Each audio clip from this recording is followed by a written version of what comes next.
it right now with the first down.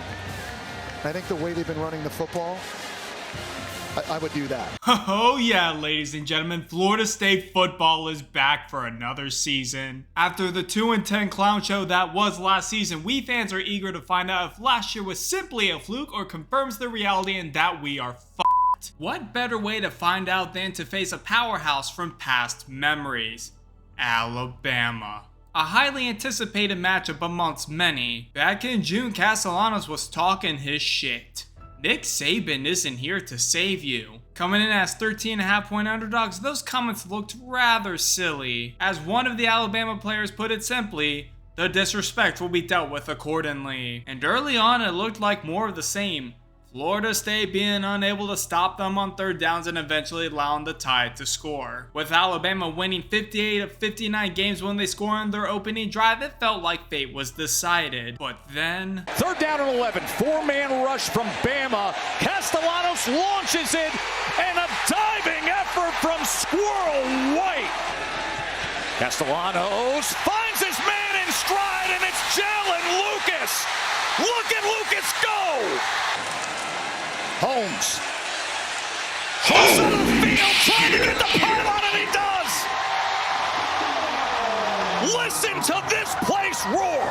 If you were to tell me Florida State would win this game in commanding fashion, I would have laughed in your face, rolled on the ground, and asked you to share whatever you were smoking. This merely makes up for the torture us Seminole fans had to deal with last year, and felt like revenge from what happened in the year 2023. The offense played great with the team rushing for 230 yards. The defense held Alabama to 6 of 17 on third down conversions and 2 of 5 on fourth down conversions. In the end, Tommy was right.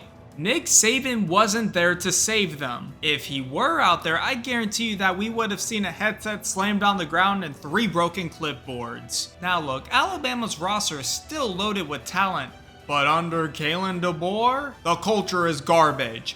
Absolute trash. This isn't a dynasty anymore. This is an Amy Schumer comedy special. Case in point, look at number 18 for the Tide. Why the hell should I chase after Mekhi Danzy? To be fair, I'd be asking myself the same question if DeBoer was my head coach. Under Saban, this effort would have had him running stadium steps until he couldn't feel his legs. If I had a barometer up your ass to say whether you were giving effort or not, it was about 50%. The only person who performed admirably on the team was Jeremy Bernard, who had 8 receptions for 146 yards. But hey, what about their 18-year-old phenom and Ryan Williams? I had something to say about him, but I dropped it from the script. Dude couldn't catch the tally flu if he wanted to. He might have been their top receiver last year at the young age of 17, but the only thing resembling the number 17 this time around is how many points the team cared to score. As for their defense, they were flat out exposed, getting sent to school by the Gus Bus. I was skeptical if Malzahn could create a scheme to conquer the Tide. Safe to say he proved me wrong. The misdirections had them looking silly. The lack of physicality was evident. It didn't help that they would from time to time get in their own way by committing unnecessary penalties. This would not fly under the Saban regime. Bama fans are understandably in full meltdown mode. The last time they lost a season opener, the Twin Towers were still standing. Under DeBoer, the team is 6-4 against unranked opponents. Under Saban, they were 124-4. Was this game a product of Florida State being great or Alabama being a bunch of dweebs? I'd have to say it was a little bit of both. This one was massive for the Seminoles and is a testament to how much an offseason can do for a team. And credit to Norvell for all he has done.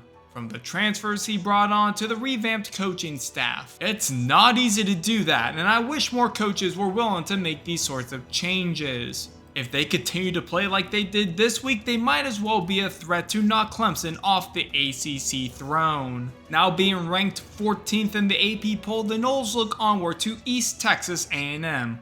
A game of our time indeed. Until then, how about them Oh, you guys suck! Now you know what it's like to just be another team! Different leagues, am I right? Different leagues!